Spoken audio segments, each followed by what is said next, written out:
Hey everybody, this is the recap from Washington this week. It is a truncated week from a legislative standpoint because of the untimely death, passing of Chairman Elijah Cummings from Baltimore. He passed last week, and so the ceremonies and proceedings are happening this week to include his lying in state and proceedings in Washington, D.C. on Thursday, and then his funeral in his home district in Baltimore on Friday.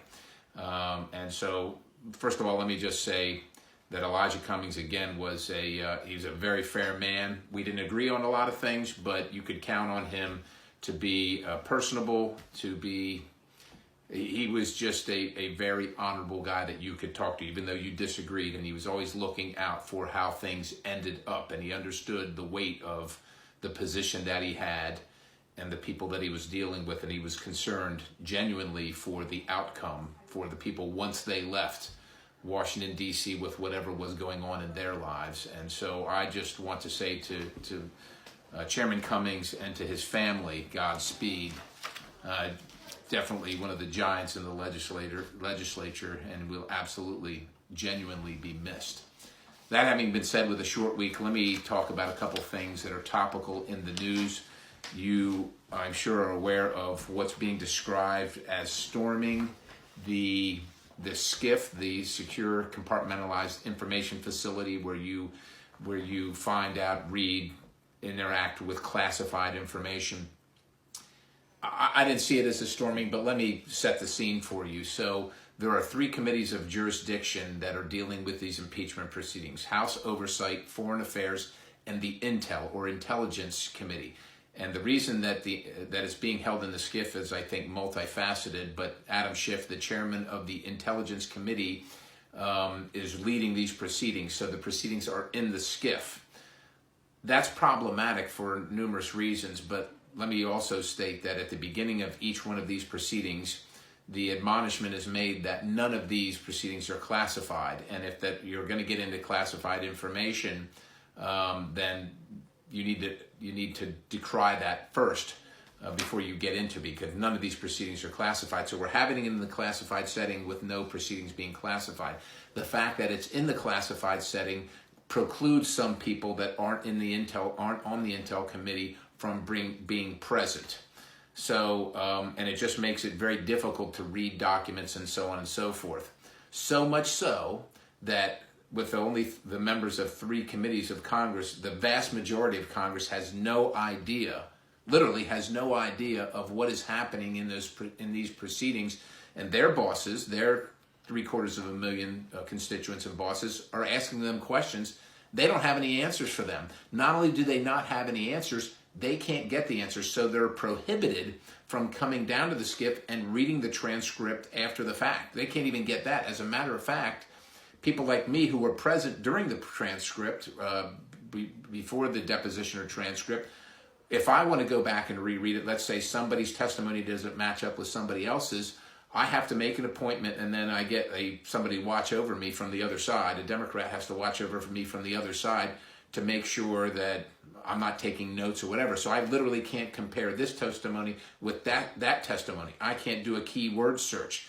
Only the Democrat side has the transcript. In the past, both sides would have it, and that would ensure the fidelity of the transcript, that nobody changed it because both sides knew they had it. Now, only one side. But in any case, so there was a press conference outside of the SCIF immediately prior to the proceedings about this issue, about the lack of enfranchisement for their representatives to be present. Who was that press conference? Well, Matt Gaetz and the whip, Steve Scalise, held the press conference, members of the Republican conference, to complain about the situation and to inform their voters in the world about this very secretive process. And I will say, people are saying, well, this is tit for tat. When the Democrats were in the minority, the Republicans held proceedings in the SCIF regarding Benghazi. I would just remind everybody that almost everything about the Benghazi attack was actually classified, number one.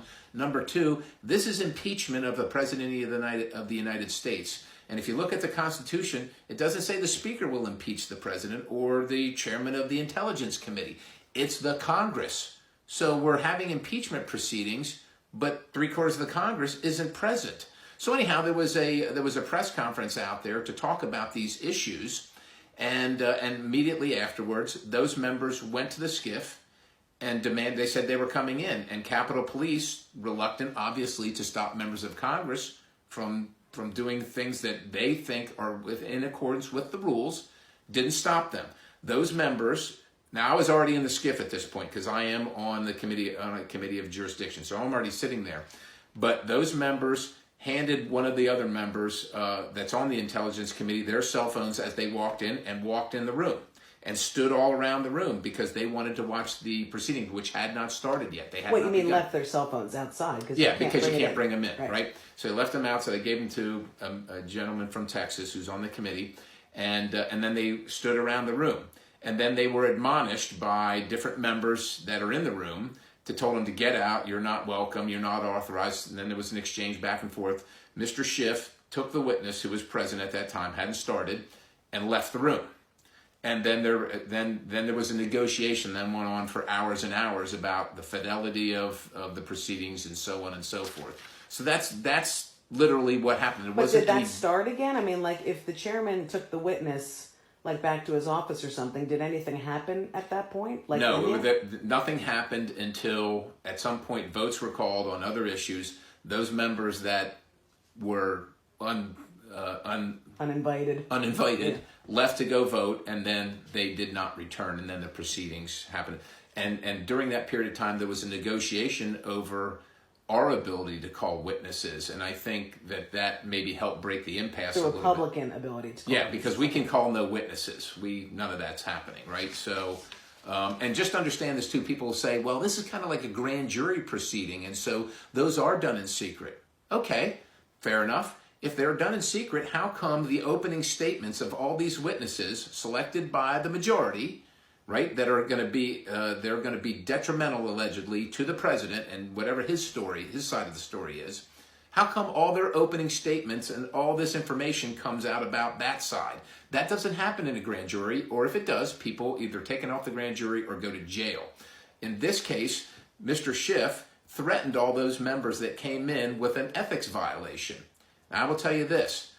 There are leaks of the opening statements or otherwise that are happening on a regular basis, and we've questioned Mr. Schiff about it. Mr. Schiff is the sole arbiter of what is an ethics violation and what isn't.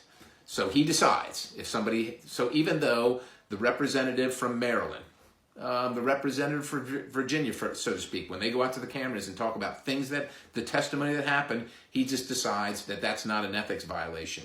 If I do it, I suspect he will find it. So what happens if he finds that you committed an ethics violation? What happens? Then there's an ethics investigation. I have to go defend myself. I have to hire lawyers, probably taken off the committee, what have you, that kind of thing. So anyhow, that's what happened with the SCIF. And I just wanted you to keep in mind, while all this is happening, there's a lot of things that aren't happening. The USMCA, the U.S.-Mexico-Canada Agreement, where labor, business, ag, most citizens want to get rid of NAFTA and do this.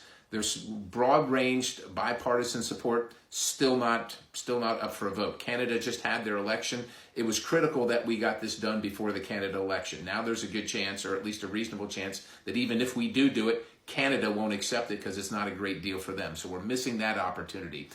Protecting your security online and your privacy online is not happening. We're not dealing with infrastructure. We're not dealing with prescription drugs or surprise billing.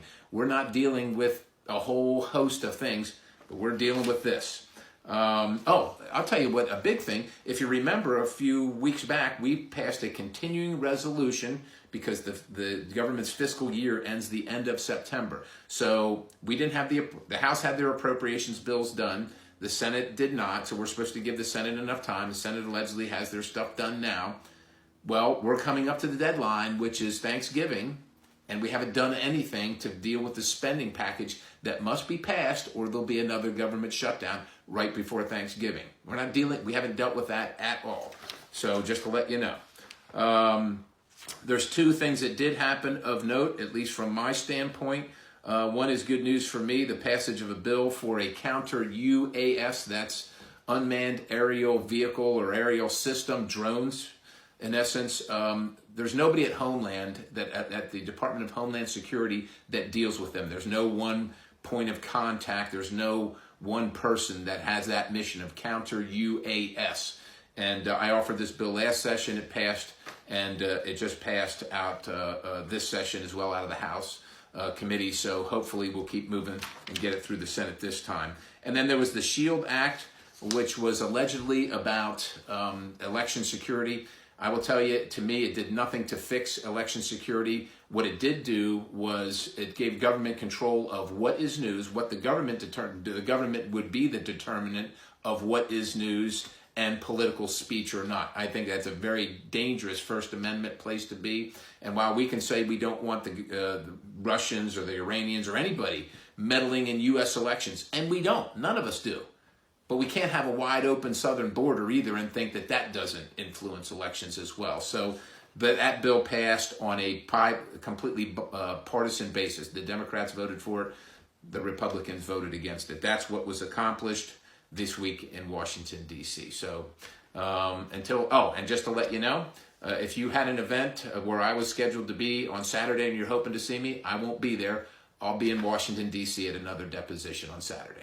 God bless you. Thank you. Have a great week.